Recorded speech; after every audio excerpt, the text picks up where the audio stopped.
In fact, I dare say it's in pretty much sort of a very minty condition.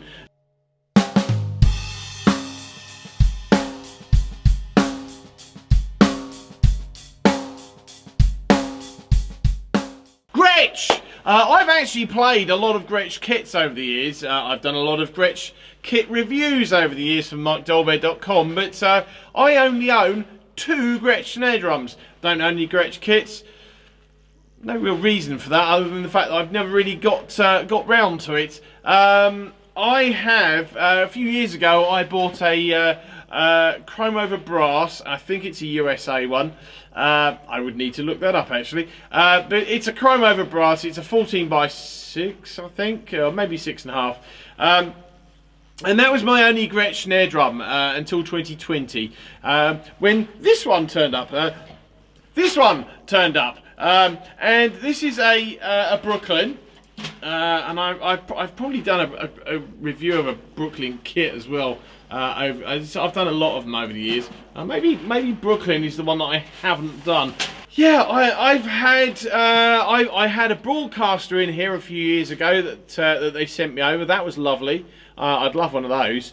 I didn't really like the rail consolette mount. I was paranoid that it would basically give way, and the mounted tom that was on would crash into the bass drum shell, and then I'd have to explain why there was a big dent in this very expensive kit that I was sending back. So I didn't really care for that. But the drums were excellent, and I've done a whole load of the Renowns and other stuff, and done loads of Gretsch over the years. But no real reason I haven't got any Gretsch kits. It's kind of like on the you know what, I think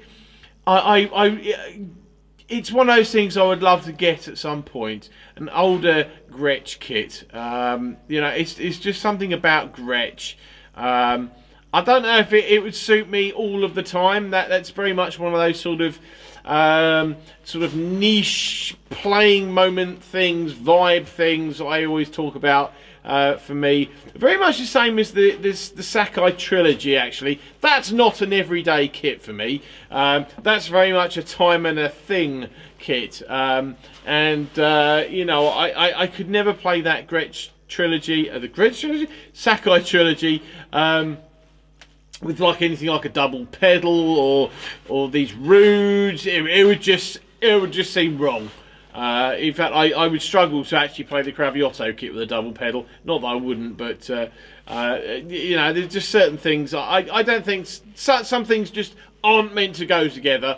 And double pedal and Sakai trilogy are, you know, sort of an example of that. And it's kind of the same thing with Gretsch. I mean, the chrome over brass very certainly I would actually happily use on a sort of mainstream or general purpose type thing. Or, you know, I've gigged it. You know, I played the ska band. I've gigged that drum. Works very well.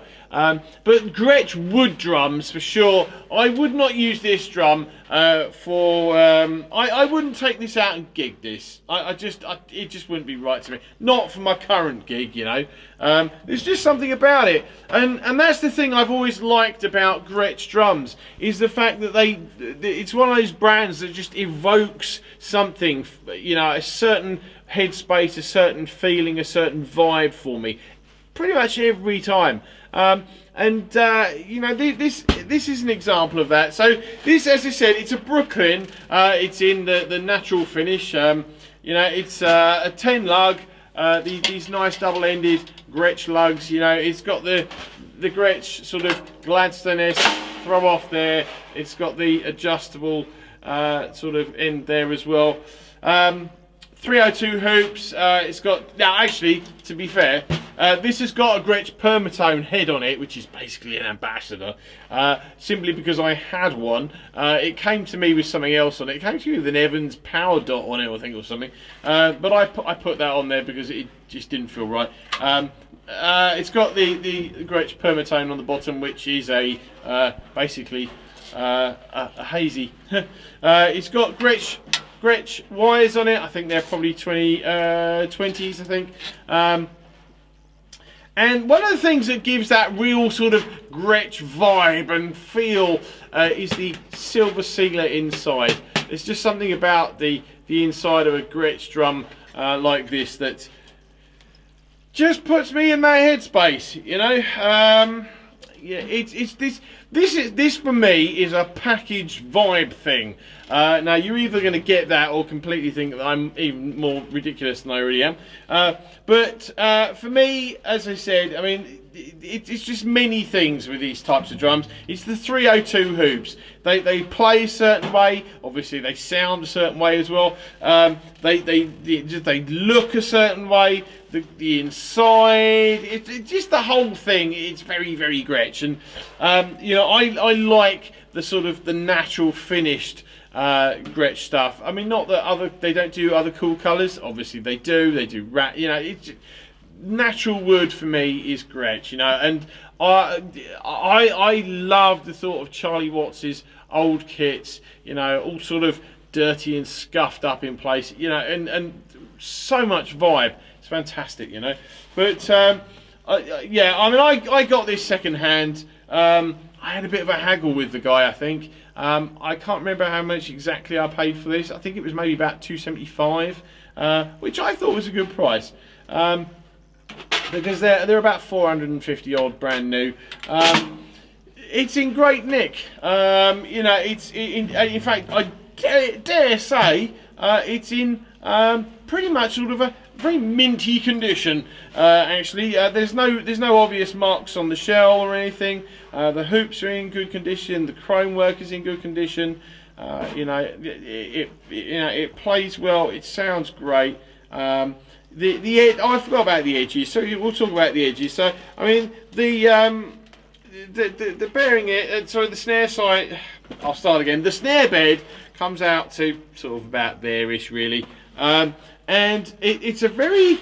I'll see if I can find you know, a Gretsch diagram for how they cut the bearing edges and stuff. But all in all, though, this drum just is very, very Gretsch for me. I would, you know, if I did any sort of blues gigs or anything like that, I'd use something like this. You know, it's just having a Gretsch wood snare drum was something that was always on my list. It was something I always wanted because I just, you know, it's one of those things. It just gives a certain vibe, and as I said, a certain headspace. You know, I don't know if I can add any more to that, really. It's Gretsch, that great Gretsch vibe. You know, I don't know so much about the sound, but hey, that great Gretsch vibe, absolutely the truth. So this is what it sounds like. Thanks for watching. See you again next time.